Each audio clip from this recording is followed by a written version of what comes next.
Okay, medyo magulo lang ang mesa natin mga besh. So ngayon, gagawa tayo ng oatmeal. So first thing is, so of course, from the word itself, oatmeal. So ito po yung main ingredients natin. Bakit ba oatmeal? Kasi healthy to siya. Kumbaga, glucan? Paki-research nyo na lang mga besh. Basta healthy siya. So, advisable para sa oatmeal is rolled oats. So, malalaman nyo pag rolled oats kasi walang nakalagay na instant oats. So, ito. So, lagyan muna natin kasi apat ang i-prepare natin since apat yung baso natin. So, 2 kutsara po. Dagdagan na lang natin parang kulang. Next. So, tatlong kutsara. Nabuhos. So, ito. Tatlo. Tatlo na ba? Okay, next. Apat to kasi magjo-duty tayo ng 4 days. 4 days ba ako, babe? 4 days duty. 3 days duty pala ako. 3 days duty ako. So, kay ate ang isa. So, next is chia seed. Oh, nakita nyo? Yan. Healthy fiber po to. Rich in fiber. So, kailangan natin to. So, siguro, hindi natin nabuksan mga besh yung dito. So, buksan na lang natin dito. Ay, ano ba yan? Hindi natin mabuksan. Usual.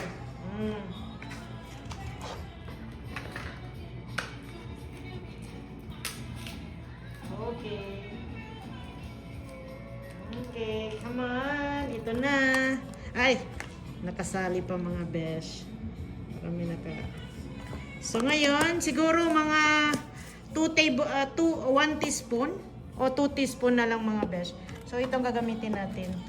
So ito 1 2 3 3 na lang siguro mga besh. So hindi po paiba-iba tayo mga besh. Tatlong teaspoon. 1 2 3. The next one 1 2 3. Okay? Halo-haluin lang natin yan para even siya. Yan.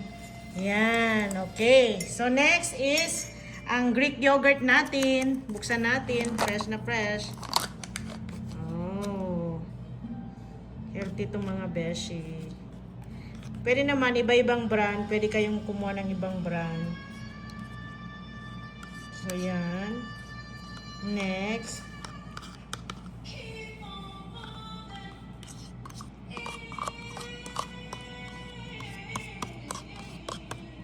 So, isang yogurt na siguro mga 250 ml to. So, 2 baso na 350 ml ang nagawa natin. Okay. Next one. Okay.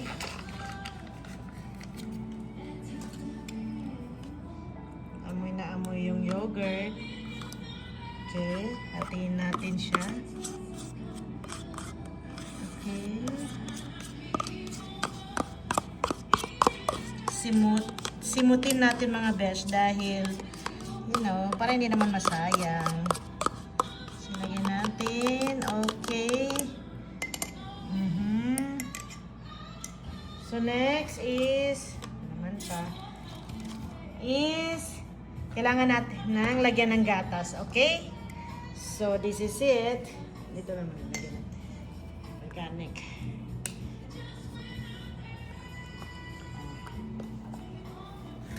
Buksan. Are. Hindi po mabuksan mga beshi. Kailangan natin ng muscles ni babe.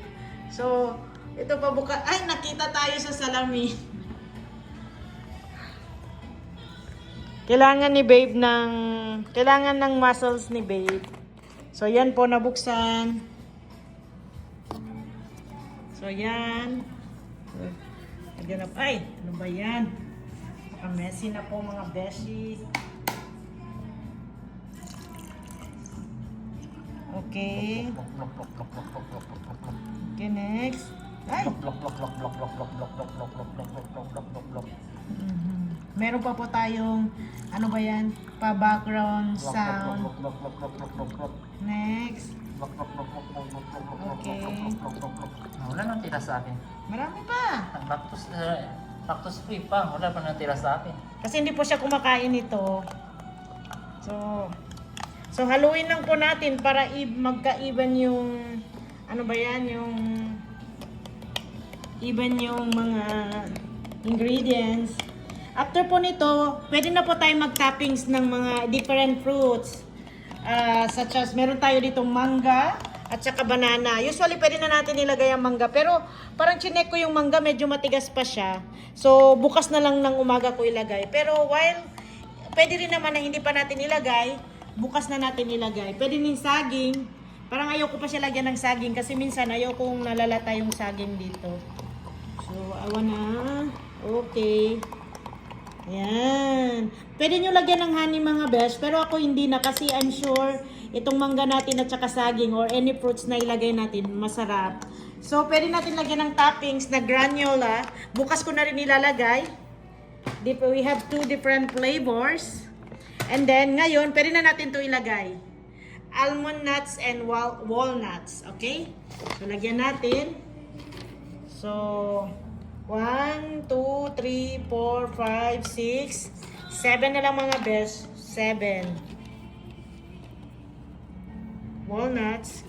Kumain pa po si babe ng walnuts. 1, 3, 4, 5, 6, 7, 3. Para equal po. 4, 7. Then with walnuts. Medyo malaki itong mga walnuts. So, pwede natin silang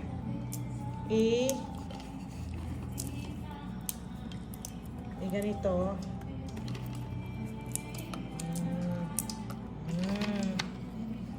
So, sa loob po ng duty na 3 days natin, ito lang po ang ito po ang ibe-breakfast natin. No, dagdagan pa natin, the more walnuts, the more health, the more masarap. I love nuts, kaya ilagyan na po natin. Okay. So, done na po tayo mga besh. So, ready na siya. Parang kulang to ng milk. Dagdagan natin ng milk. Naubos yung milk. Marami pa. 1 liter kaya to.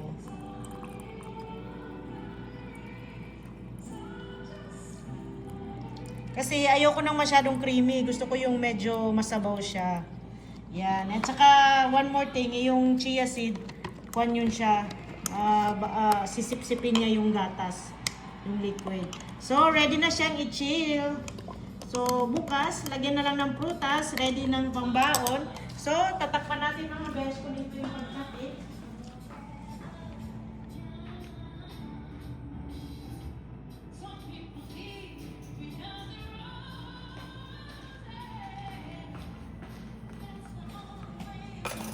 Okay, ito na yung pagtakip niya.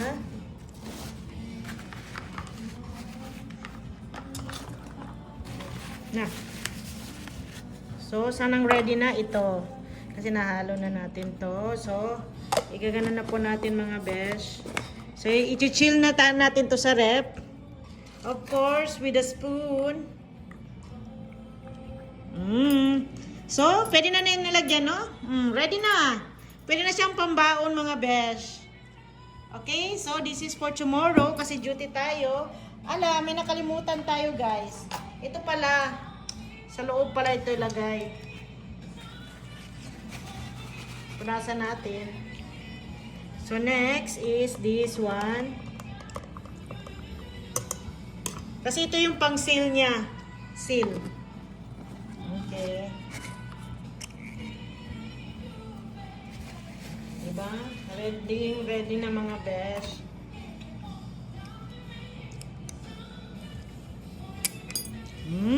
Ready na. Next.